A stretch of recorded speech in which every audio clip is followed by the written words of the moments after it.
Ntendereza Allah subhanahu wa ta'ala ow'ekitiibwa n'amatendo amajjuvu. Oyo Allah subhanahu wa ta'ala akyatuwadde obulamu ate n'atuteeka mu bantu abategeera nti kino kye tuvaako kiteekeddwa okukolebwa, kuba bye bimu ku bigendererwa lwaki Allah subhanahu wa ta'ala yatussa ku nsi kuno tubeere nga tumwesinza Allah subhanahu wa ta'ala. Nzizizaako okusaba ebyengera n'emirembe bidde eri ow'ekitiibwa Nabbi Muhammad sallallahu alayhi wa sallam, eyakola omulimu nno ogw'amaanyi, omulimu ogw'ettendo, omulimu ogwali omuzibu mu kaseera ako.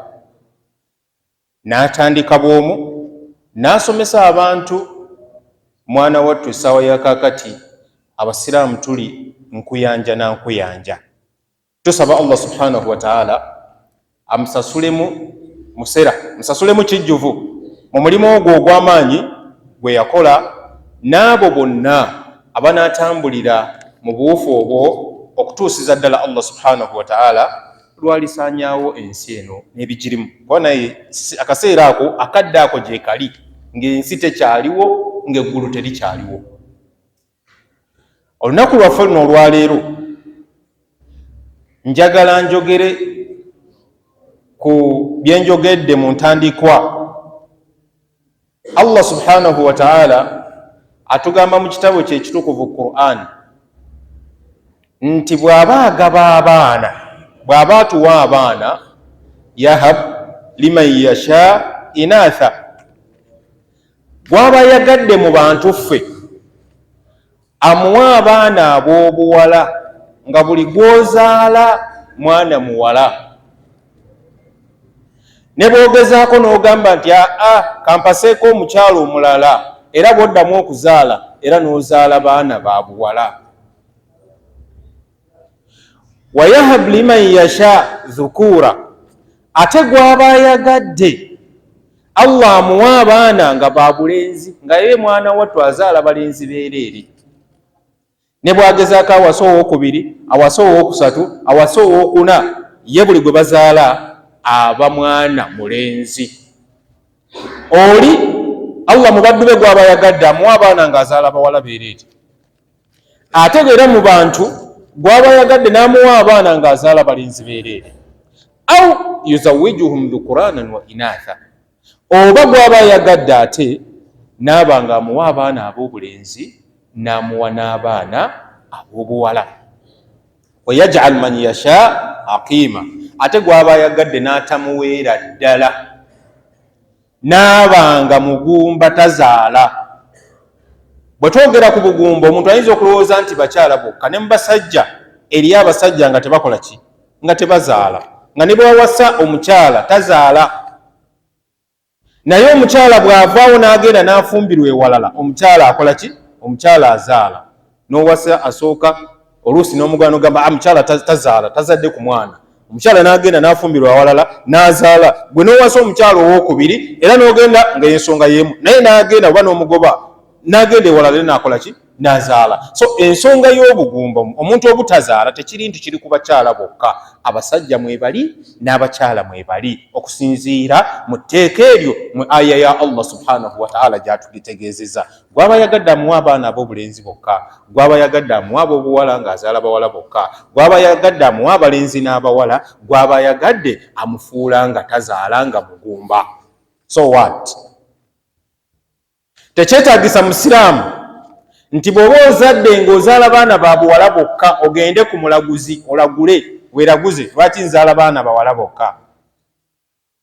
Tekyetaagisa kusamira, ogende osamire, ogende mu masabo nti olw'okuba nzaala baana bawala bokka njagala nsamire emizimu oba ekyemisambwa gimpe abaana abalenzi. Agaba abawala ye Allah, agaba abalenzi ye Allah. Gw'aba yagadde amuwa abawala bokka, gw'aba yagadde amuwa abalenzi bokka, gw'aba yagadde amuwa abalenzi n'abawala, gw'aba yagadde tamuweera ddala. Ensonga y'abasiraamu bangi tetugimanyi, era weesanga ng'abakyala abamu agamba ngenze kukyusa luzaalo. Bw'agenze kukyusa luzaalo naye mu kukyusa oluzaalo oba okukyusa ave ku kuzaala abawala bokka azaale n'abalenzi akolerayo shiriki, akolerayo ebitakkirizibwa Allah subhanahu wa ta'ala byakola ki byagaana. Bannaayi, abaana b'obuwala nabo baana, n'ab'obulenzi nabo baki baana, naye ng'omuntu nga ffe abantu osinga kwagala ozaaleko abawala ozaaleko naki ozaaleko n'abalenzi, naye bw'oba ozadde abalenzi bokka si zambi era tolina musango, era togamba nti Allah tanjagala. Bw'oba ozadde bawala bokka togamba nti Allah takola ki tanjagala, kuba nabo baki nabo baana. So tumatirenga n'ekyo Allah subhanahu wa ta'ala ky'abaakoze eki Allah subhanahu wa ta'ala ky'abaakuwadde mu baana, tuleme kuwankawanka, lema kuzunga, lema kubuuza gwe wakola otya gwe okikola otya. Bannaayi ekyakikola yaani ya Allah subhanahu wa ta'ala. So tubeere bakkiriza, tubeerenga bamativu n'ekyo Allah subhanahu wa ta'ala kyakoze eki kyatuwadde. Ensonga eri sayidi ne sayidi, omukyala ye ayinza okubeera nga ye gwe nno olina abakyala babiri, naye omukyala omu alina abaana abalenzi n'azaala n'abawala, ate omukyala omulala ng'alina baana bawala bokka, nga ye buli lwazaala asuulawo mwana muwala, oba asaala baana balenzi bokka. Mukyala gwe matira nti Allah subhanahu wa ta'ala bwakuwa abalenzi bokka alhamdulillahi rabbil alamin, bwakuwa abawala bokka alhamdulillahi rabbil alamin, bwakuwa abalenzi n'abawala alhamdulillahi rabbil alamin, bw'aba takuwadde alhamdulillahi rabbil alamin. Ensonga y'abasiraamu tukole ki? Tugitegeere. Obusiraamu nga Nabbi sallallahu alayhi wa sallam atumibwa, ate bannaffe abo ng'obusiraamu butandika okujja baalina empisa embi. Empisa embi gye baali balina ng'omuntu bw'azaala omwana omuwala kibeera kya kivve, era aba afunye obuzibu, dhalla wajhuhu muswadda, kugamba abeeraawo ng'afunye omutawaana gw'amaanyi. Kyova olaba abantu abamu baatuukanga ne baziika abaana baabwe nga balamu, abaana b'obuwala ne basima ekinnya, omwana ne bakola ki? Ne bamuziika mu kinnya. Allah kyatugamba nti wa idhal maw'udatu su'ilat, abaana abo bwe baliba babuuziddwa lwaki bakadde bamwe bakola ki? Babaziika nga babattanga, bo ne baba n'empisa embi. Obusiraamu ne bujja ne bujjawo empisa eyo embi. Banaye omwana w'obuwala mwana, n'omwana w'obulenzi naye mwana, naye omulenzi n'omuwala tebasobola kwenkanankana. Allah kyatugamba nti walaysa dhakar kal untha, omulenzi talinga ki? Talinga muwala. Enjawulo weeri mu bintu byonna. Omusajja talinga mukyala, omuwala talinga mulenzi. Walaysa dhakar kal untha, naye ekibagatta bonna bonna baki? Bonna bonna baana. Bw'oba obafunye olina okwebaza Allah subhanahu wa ta'ala, kuba eri ayagala omuwala ng'ayagala nti mu bulamu bwange nzaaleyo yadde omwana omuwala ogwo n'atasobola mumuzaala. Olina agamba nti mu bulamu bwange kanzaaleyo yadde omulenzi ogwo n'atasobola kukola ki? N'atasobola mumuzaala. Oba kale kanfune olubuto luveemu. Ekitegeeza abaana bano kyengera. Olwaleero nzize kwogera ku kyengera ky'abaana abawala, kuba abantu abasinga obungi abaana abawala babayisanga ekyokuttale, babayisanga kwegamba abatalina mugaso, babayisanga abatalina mugaso. Era ne bw'oba ofudde mu biraamu byo mutera kuteekamu baana balenzi, abawala temubateekamu nti abo bagenda kufumbirwa after all baveewo, guno gwe musaayi gwange. Basiraamu bannange, abaana b'obuwala misaayi gyaffe. Tobolaba obusiraamu bwajja ne buteekawo nti bw'oba ofudde omwana ono ow'obuwala naye ku maali yo gy'olese aynako havu, aynako nasibu, aynako omugabo ku maali gy'olese. Yadde ng'omulenzi aynako enkizo nti yaafunako ekisinga ku kyani? Ku kyono omwana omuwala. Naye obusiraamu era bw'alambika lwaki afuna ku kino ekisinga ku ky'omwana omulenzi afuna ku kisinga ku ky'omwana omuwala? Omuwala alina okufunayo ate ne gye yafumbirwa asobola okukola ki? Baawe bw'aba afudde era asobola okukola ki? Era asobola okufunayo, era ne tubanga kumpi osanga tuba twekoze eki? Tuba twenkanye. Islam si buli az'amaanyi. So abaana baffe ab'obuwala tubasembeze nnyo kumpi nnyo. Abaana baffe ab'obuwala tubayise bulungi nnyo. Bwe tunaaba tubalese ne tubanga tetubasembesezza gye tuli, tetubakozeeko kyetaagisa kukolebwako, tetubaleze mu ndera ya Busiraamu nga bwe tuteekeddwa kulera baana baffe ab'obuwala, please tujja kuba tuguddewo omulyango omubi, omulyango ogukontana n'Obusiraamu. Muganda wange, abaana abalenzi nga bw'obayisa obulungi n'obasomesa n'obalabirira, n'abaana b'obuwala bayise bulungi obalabirire. Ebiseera ebimu bituuka abasajja n'ogamba nti Fatuma atuule, Muhammad agenda asome. N'otuuza Fatuma. Lwaki omutuuzizza? Lwakuba Fatuma mwana waki? Mwana wa buwala, era n'atuula. Abaana baffe tubayise bulungi. Abaana baffe abawala tubalabirire. Okumanya ensonga y'okuyisa abaana baffe abawala nkulu nnyo, era Obusiraamu bwagisimbako nnyo essira.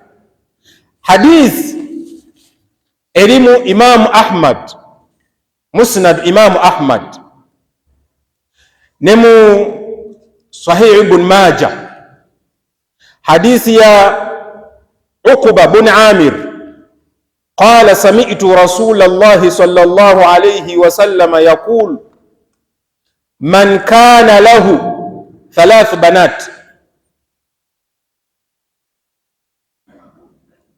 فصبر عليهن وأطعمهن وسكاهن وكساهن من جدته كنا له حجابا من النار يوم القيامة.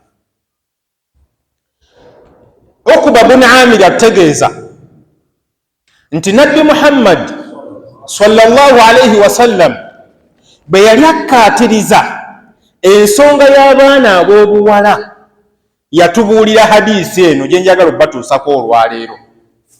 N'ayogera ebigambo bino eby'omuwendo, ebigambo by'ekitiibwa sallallahu alayhi wasallam, n'agamba nti omuntu yenna alina abaana ab'obuwala nga bali 3,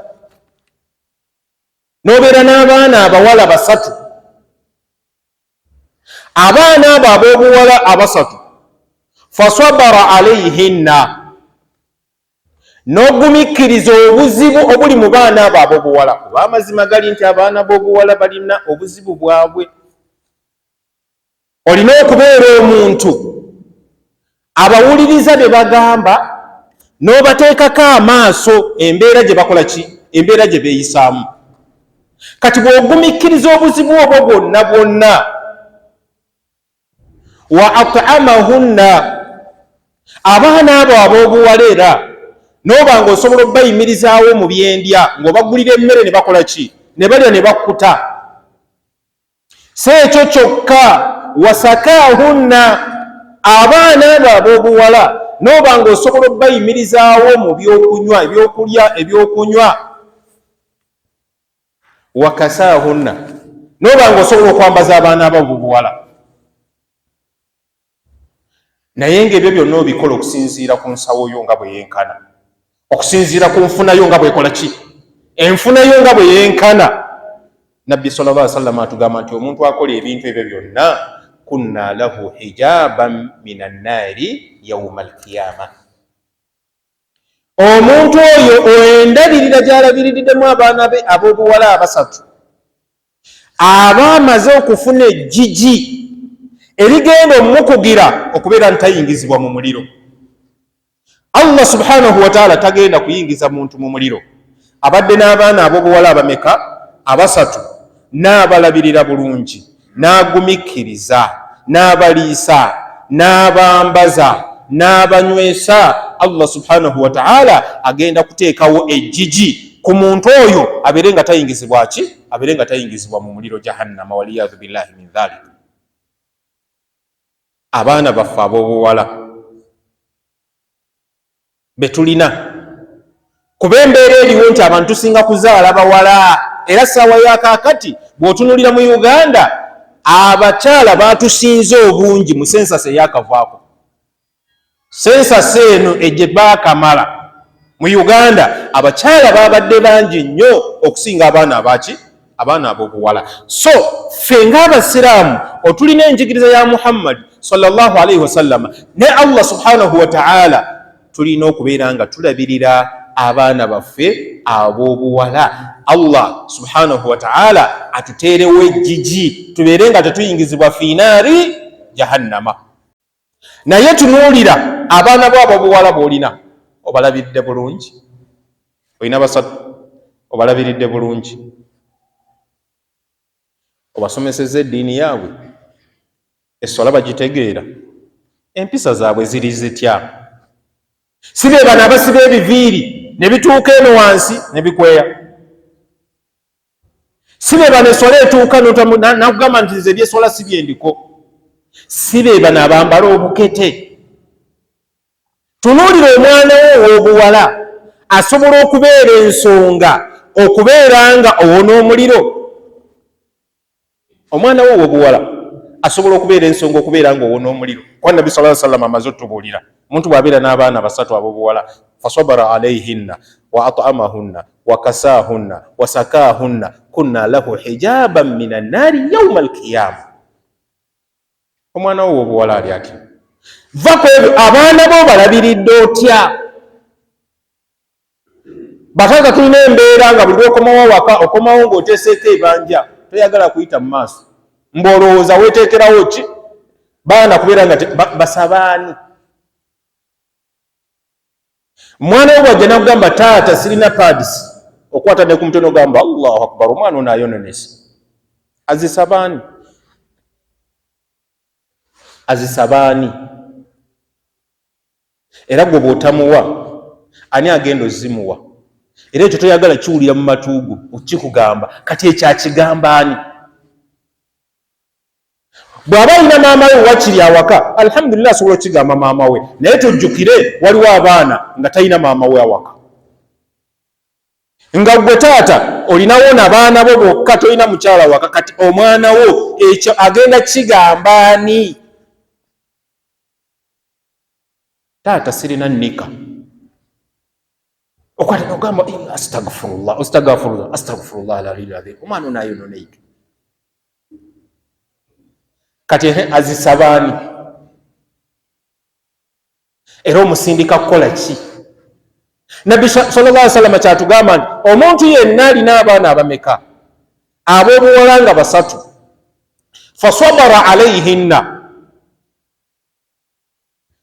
wa at'amahunna wa sakaahunna wa kasaahunna, n'abambaza n'abaliisa n'abanywesa. Taata twagala kulya ku nkoko, bw'oba olina essente abaana baabo obuwala n'ab'obulenzi, naye olwaliro nze kwogera ku baana ba buwala. Aha, ogaanye essente ozirina, enkoko agisabaani? Omusindika kukola ki? Era onaaba omuliisizza. So abaana baffe ab'obuwala bwe baba batusabye ekintu kyonna nga kiri mu busobozi bwaffe min jiddatihi, nga kiri mu busobozi bwaffe, please abaana baffe ab'obuwala tubawe. Omwana wajja kubeera mwensa, omwana wajja kubeera n'empisa, naye empisa z'abaana baffe zisiiwuuse, naye nga ziva ku ffe bazadde abakola ki? Ziva ku ffe abazadde abazaala abaana. Basiraamu bannange, abaana baffe ab'obuwala mbalamira, abaana baffe ab'obuwala, abaana baffe ab'obuwala tubayise bulungi, tubalabirire, bye baagala nga tusobola obibakolera, wallahi tubibakolere kasabiba nga tebimanya mateeka gaki? Tebimanya mateeka ga Busiraamu. Abaana baffe ab'obuwala tubasomese empisa, tubasomese eddiini bagitegeere. Omwana abeerewo nga muwala, nga gwe ky'omunoonyaako omwana ono omuwala libeere ejjiji, obeere nga toyingira fiinaari jahannama. Mugambe mwana wange, enviiri z'oyunga obusiraamu tebukkiriza mwana muwala oba mukyala kuyunga nviiri. Omunnyonnyole. Nabbi agamba bw'ati obusiraamu bwe buti bwe bukola ki? Obusiraamu bwe buti bwe bugamba akiveeko era akitegeere. Mwana wange lwaki oyambala obugoye obumpi bwe butyo n'ova mu nnyumba nga wenna okoze eki? Oli bukunya, oli bwereere. Mwana wange ekyo tekikola ki? Ekyo tekikkirizibwa. Ekyo kimenya mateeka ga ki? Kimenya mateeka ga busiraamu. Akitegeere. Obeere nga oteeseewo abaana baabo obuwala okubeera nti lyejjiji erigenda okukugira okubeera nga toyingizibwa finaali jahannama. Nabbi sallallahu alaihi wasallam ekyo yakyogerako n'agamba nti omuntu bw'abeera n'abaana abasatu nga babuwala n'abayisa bulungi n'agumikkiriza n'abaliisa n'abanywesa n'abalabirira bulungi nnyo kunna lahu hijaban minan naari yawma alqiyama. Allah subhanahu wa ta'ala agenda kuziyiza omuntu oyo okuyingira omuliro ku lunaku lw'enkomerero. Tutunule eka gye tuva. Buli muzadde ali wantunula mu baana bo oyitawo. Siraamu munnange oyitawo. Bw'otunulira mu baana bo abataano b'olina, bw'otunulira mu baana bo abasatu ab'obuwala b'olina, muganda wange oyitawo. Tuyitawo ku baana ab'obuwala.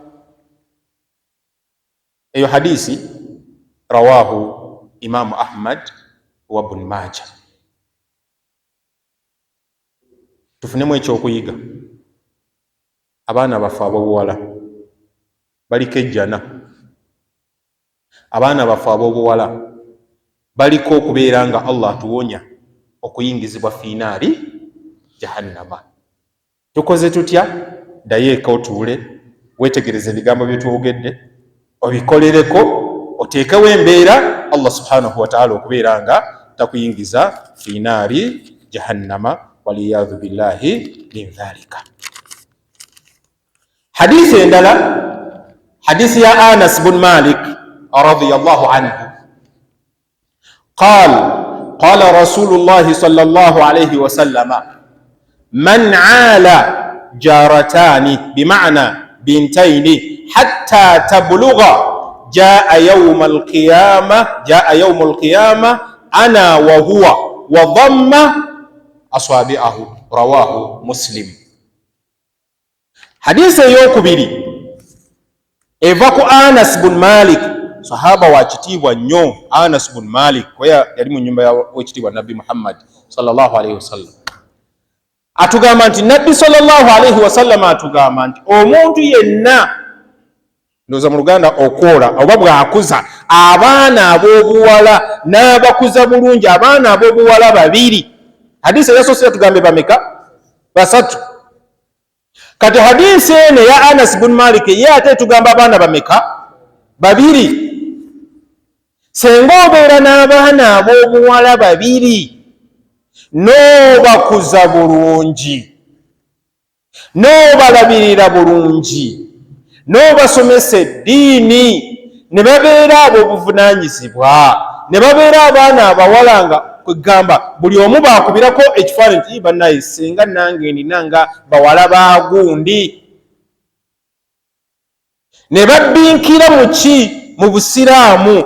Anas bin Malik atugamba nti Nabbi sallallahu alaihi wasallam atugamba nti hatta tabluga, mpaka lwe bakula.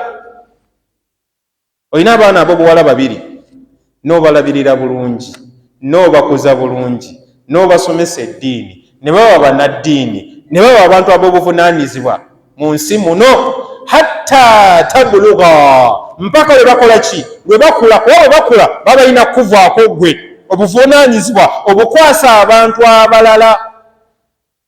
Ekitegeeza mpaka lwe banaafumbirwa. Kubaffe obuvunaanyizibwa bwaffe ku baana baffe ab'obuwala obusinga obukulu ennyo kwe kubeera nti from zero age mpaka lwafumbirwa. Bwafumbirwa mba neetikudde ogumu ku mugugu ogw'abaana bange ab'obuwala ne ngukukwasa, gwazze n'osaba omwana wange owaki? Ow'obuwala. Nze mbeerawo kugamba nti abannaye kino kiri bwe kiti, bannaye kino kikolebwa bwe kiti, naye obuvunaanyizibwa obukulu mba mbutisse oyo atutte muwala wange oba jjojja omuwala baba bakutisse obuvunaanyizibwa obwo. Kati Anas bin Malik atugamba, Nabbi sallallahu alaihi wasallam atugamba nti omuntu yenna bw'abeera n'abaana ab'obuwala babiri n'abakuza mu nkuza ennungi ne bakula. Abaana abo bwe baba bakuze nga bampisa nnungi, jaa yaumul qiyama, omuntu oyo ajja kujja ku lunaku lw'enkomerero. Ana wa huwa, Nabbi sallallahu alaihi wasallam agamba nti nze n'omuntu oyo yakuza abaana ab'obuwala abameka? Ababiri, ng'abakuzizza bulungi. Wa dhamma aswabi'ahu, n'abeera nga engalo ze zino ebbiri, eya sababa ne wusta, nti omuntu oyo bwe batyo bwe bagenda okubeera butoola n'owekitiibwa Nabbi Muhammad sallallahu alaihi wasallam ku lunaku lw'enkomerero. Naye mulowooza Nabbi agenda kubeerawo ku lunaku lw'enkomerero? Fi jannatul firdaus a'la al-jinan, jana esingayo okubeera y'ebbeeyi, jana esingayo okubeera eyawaggulu. Naye olw'okuba abaana b'abawala ababiri wabayisa bulungi, n'obasomesa, n'obakuyigiza empisa ennungi, kigenda kusitula eddaala obeere ng'obeera ne Nabbi Muhammad sallallahu alaihi wasallam. Abaana baffe ab'obuwala tuyimiridde tutya nabo? Bw'otwala omwana okusoma eddiini, omusajja mukyala agamba omwana wange tajja kusoma ddiini, agenda kusaazaawa. Banaye abaana b'obuwala tebasoma ddiini lwakuba nti twagala basaaze mu mizigiti, kuba obusiraamu tebukkiriza mukyala kusaaza mu mizigiti. Naye kyabuvunaanyizibwa gwe omusiraamu omwana wo ow'obuwala okubeeramu eddiini, okubeera omunnaddiini, osobole okufuna embeera ekuyituusa okuba ne Nabbi sallallahu alaihi wasallam butoola nga bw'olaba engalo zino ne bw'ozigira bw'oti, era oba oli kumpi ne Nabbi Muhammad sallallahu alaihi wasallam, kuba wano zikomye. Naye era oba oli kumpi naani? Ne Nabbi Muhammad sallallahu alaihi wasallam. Oluusi taata atwala, maama n'agaana. Oluusi maama agaana, oluusi taata atwala, maama n'agaana. Oluusi maama n'ayagala omwana asome eddiini, ate taata n'akola ki? Ate taata n'agaana n'alemesa. Abaana baffe ab'obuwala bannaye tuteekeyo nnyo ebirowoozo gye bali. Bw'abeera ne kyakugambye, take it serious, kitwale nti nsonga nkulu.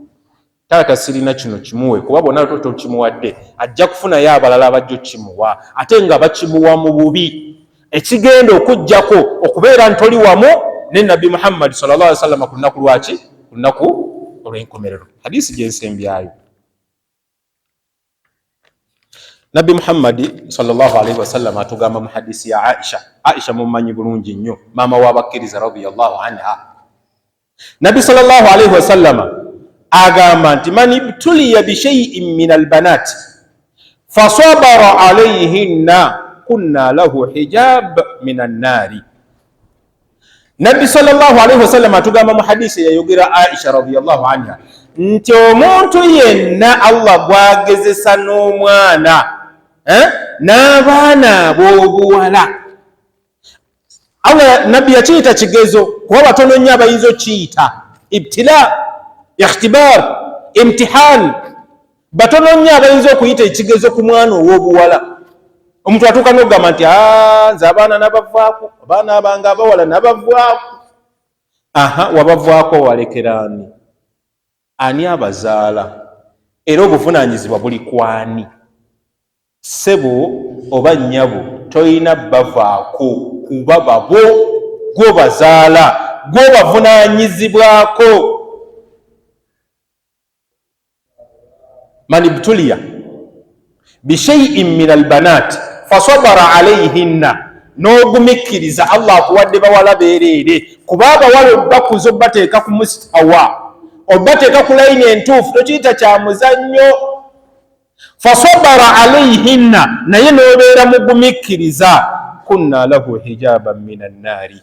Abaana abo Allah subhanahu wa ta'ala agenda kuteekawo ejjiji ku lunaku lw'enkomerero, obeere nga toyingizibwa finaali jahannama, olw'okuba wagumikkiriza.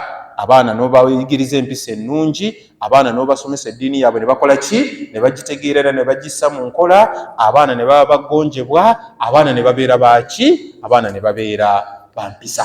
Hadisi ya Aisha radiyallahu anha, hadisi esemberayo ddala. Hadisi eyasoose nabagambye abaana bameka? Abawala bameka? Basatu. Hadisi ey'okubiri ne mbagamba abawala bameka? babiri. Hadisi esembayo gye tusembezaayo ddala. Naam, Nabbi sallallahu alayhi wasallam atugamba nti man kana lahu thalathu banat, naam, yu'addibuhunna wa yarhamuhunna wa yakfilhinna wajabat lahu aljanna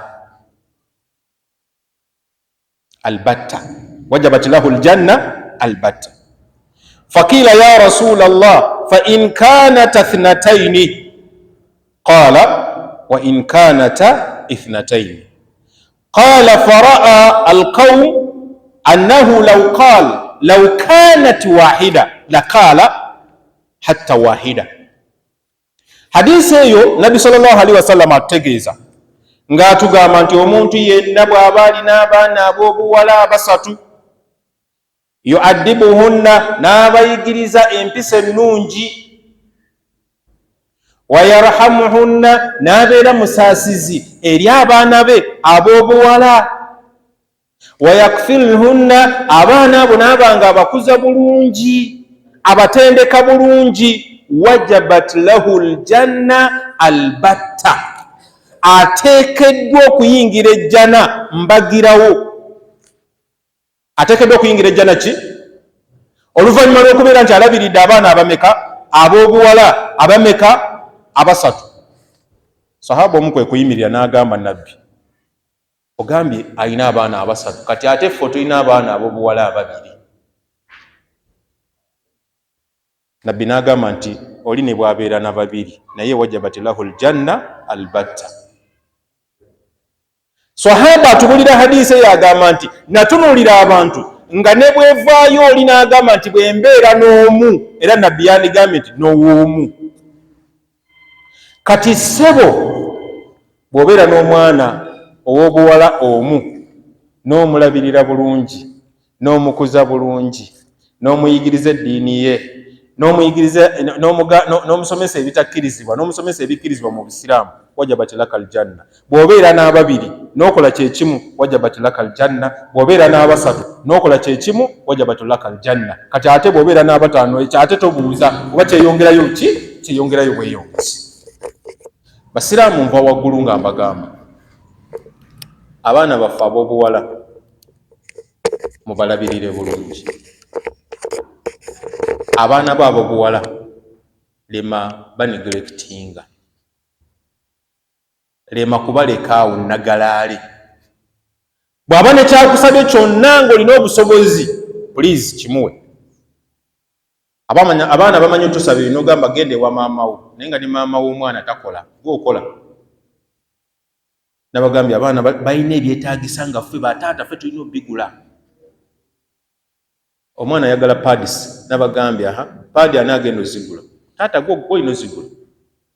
Omwana ayagala nika, ani agenda ozigula? Gwe olina ozigula. Omwana ayagala olugoye, ani ateekeddwa oddugula? Gwe olina oddugula. Omwana alina ebyetaago ebyetaagisa ebirina okugulibwa taata, gwe olina obbigula. Oleme muteerawo muwaatwa gumusindika ku bantu balala. Bw'onaaba tukikoze, manya toteeseewo jjiji wakati wo na muliro ku lunaku lwaki? Ku lunaku lw'enkomerero.